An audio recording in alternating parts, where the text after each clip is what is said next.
새벽 우리에게 주신 하나님 말씀은 사사기 11장 1절에서 11절까지의 말씀입니다.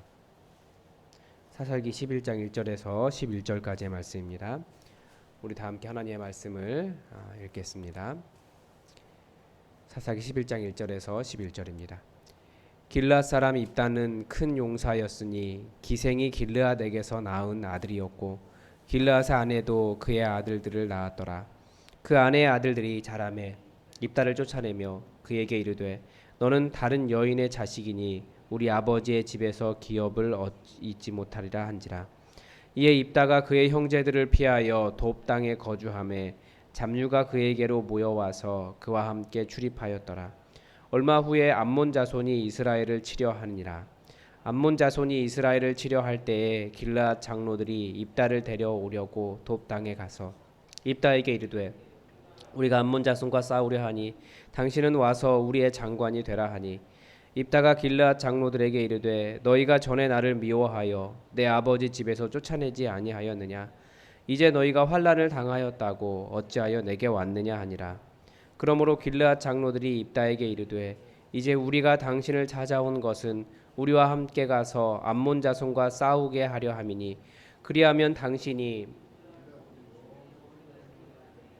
입다가 길르앗 장로들에게 이르되 너희가 나를 데리고 고향으로 돌아가서 암몬 자손과 싸우게 할 때 만일 여호와께서 그들을 내게 넘겨주시면 내가 과연 너희의 머리가 되겠느냐 하니 길르앗 장로들이 입다에게 이르되 여호와는 우리 사이의 증인이시니 당신의 말대로 우리가 그렇게 행하리이다 하니라.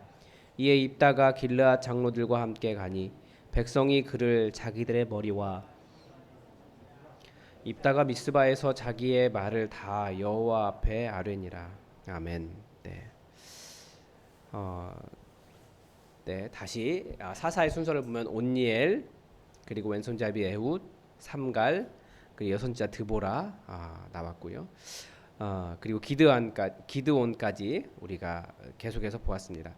그래서 이 모든 과정들을 보면 이스라엘이 아직 완전히 통일되지 못한 상태였고 드보라 이후에야 완전히 통일됐고, 그리고 기드온 굉장히 이제 어떤 왕에 대한 생각이 나타나는 상황입니다.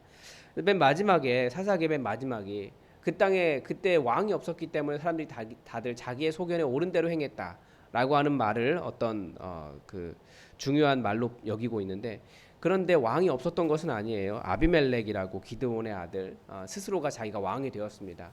이름 뜻도 나의 아버지는 왕이다. 멜렉, 나의 아버지는 왕이다라고 하는 의미였습니다. 3년 동안 왕이 되었는데 스스로 왕이 된 자가 얼마나 포악한지 하나님이 세우시지 않은 왕에 대한 문제를 가르쳐 줍니다.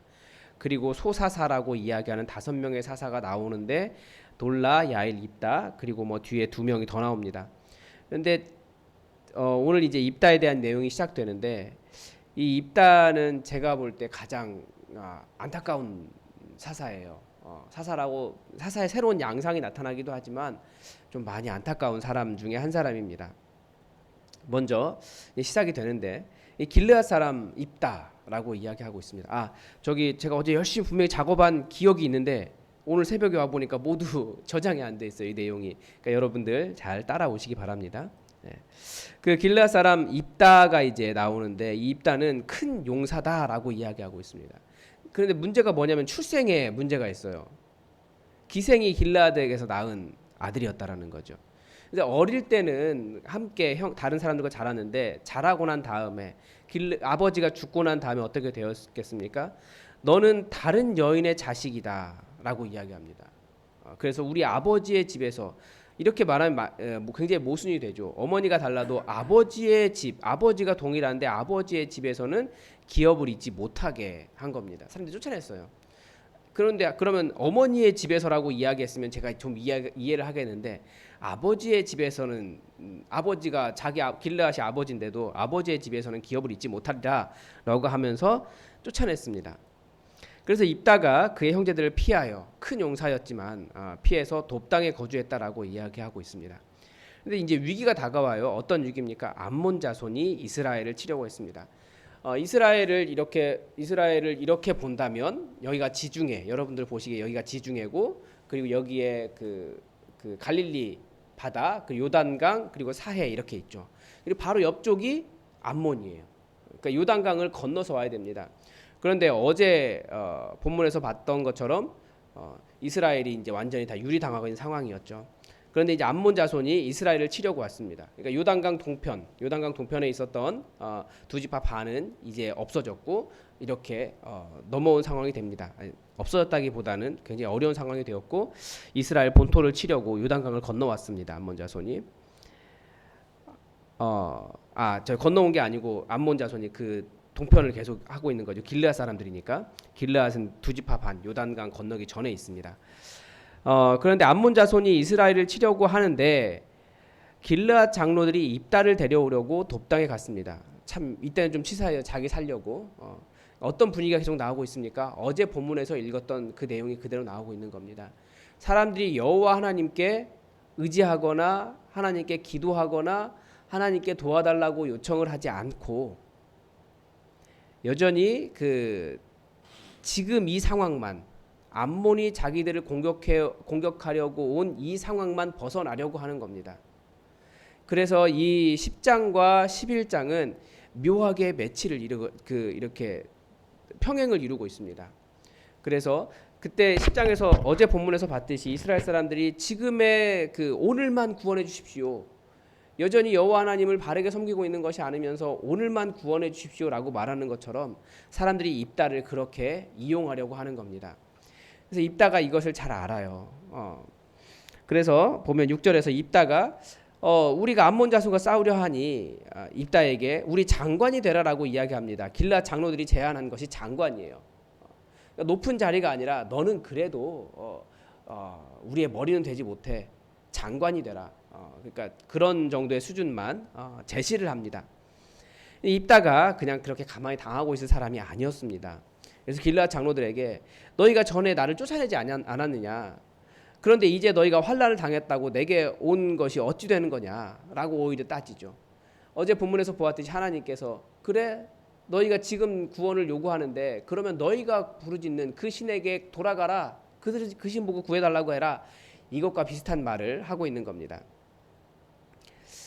그래서 이제 길앗 장로들이 입다의 마음을 알고 더 높은 것을 제시를 합니다. 이제서야 그래 싸우면 우리 모든 주민의 머리가 되리라라고 해서 이제 그 머리 지도자를 이야기합니다. 그 전까지는 내가 지도자고 너희는 입다 너는 군대 장관이야라고 제시를 했는데 도저히 안 될 것 같으니까 이제 알았어. 네가 이제 우리의 지도자가 될 수 있어라고 이야기를 한 겁니다. 그리고 다시 한번 입다는 한 번 더 제시를 합니다. 그래 내가 고향으로 돌아가서 암몬과 싸우게 될 때 만일 이제 조건을 다는 거죠. 여호와께서 그들을 내게 넘겨주시면 내가 과연 너희의 머리가 되겠느냐 다시 한번 확인을 하는 겁니다. 그리고 여기에서 뭐가 나타나냐면 이제 새로운 사사의 양상이 드러나는 거죠. 뭐냐면 사람들이 세웠지만 그러니까 여기서 여전히 하나님께 세우신 것이 아니에요. 사람들이 세웠지만 그 세운 사람이 세운 그 사람을 통해서 하나님께서 역사해 주시면 이 사람이 사사가 되는 새로운 양상이 일어나는 거죠. 그러니까 하나님께 세우셨던 처음에 하나님께 세우셨던 사사 그리고 그 다음에 내가 사사가 되었던 아비멜렉 그러니까 그리고 그 중간에 나왔던 소사사 두 사람 이 사람들을 전부 다 자기가 일어난 사람들이에요. 내가 사사다. 내가 사사 행위를 하겠다. 라고 하면서 일어난 사람이었는데 이번에는 다른 사람들이 지도자들이 세운 그 사람이 사사가 되었는데 하나님의 인정이 어떻게 일어나느냐 하나님께서 조건적으로 나타나는 거죠. 만일 여호와께서 그들을 넘겨주시면 하나님께 나를 사사로 인정하시면 이런 상황이 되는 겁니다. 네, 그래서 길르앗 장로들이 입다에게 그렇게 말을 했습니다. 여호와께서 우리의 증인이시다. 그렇게 되겠다라는 거죠. 당신의 말대로 우리가 그렇게 행하겠다. 그런데 사실은 이제 11절에 보면 길앗 장로들과 함께 갔습니다. 그리고 백성이 아직 암몬 사람과 싸운 게 아니에요. 그래서 암몬을 하나님께서 입다에게 붙여주시지 않으셨는데 미리 머리와 장관이 되었습니다. 그리고 미스바에 가서 자기의 말을 다 여호와 앞에 아뢰었다라고 되어 있습니다. 그래서 이제 이 입다가 이스라엘 이 길르앗의 사사가 됩니다. 근데 이제 오늘 본문이 여기까지만 되어 있지만 내일 본문에는 더 이제 더 심각한 이야기들이 나오죠. 근데 입다라고 하는 사람이 아쉬운 이유가 애석한 이유가 뭐냐면 일단은 굉장히 뭐라고 할까요? 집안 자체가 집안이 좋지 않은 게 아니고 출생에 어려움이 있었죠. 그래서 어떻게 보면 이렇게 굉장히 길라 사람들에게 이용당한 사람입니다.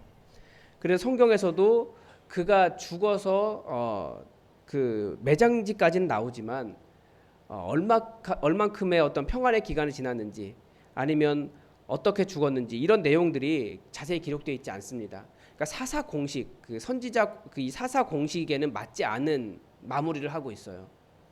여전히 입다가 이렇게 사용되고 버려진 사람이다라고 하는 기록을 하고 있는 겁니다. 그것은 이제 우리가 같이 묵상하지는 못할 텐데 그렇지만 우리가 입다의 내용들을 보면서 하나님께서 세우시지 않고 자기의 열심으로 세워진 사람, 그 사람이 또 하나님의 인정을 받았을 때 내가 하나님의 일에 열심을 냈어라고 했을 때 그 사람이 가지고 있는 어떤 위험성 이런 것들을 우리가 입다를 통해서 볼 수 있습니다. 계속해서 내일 본문을 통해서 보겠습니다. 이런 말씀을 쭉 보았는데 여러분의 마음에는 무엇이 걸리셨습니까? 혹은 성령님께서 어떤 도전을 주셨습니까? 한번 생각해 보시기 바랍니다. 이 짧은 말씀에서도 은혜가 있습니다. 여러분 하나님의 하나님 되심 그리고 예수 그리스도의 그 은혜를 이 말씀 속에서 찾아가시기 바랍니다. 계속해서 여러분 기도하시기 바랍니다. 기도하겠습니다.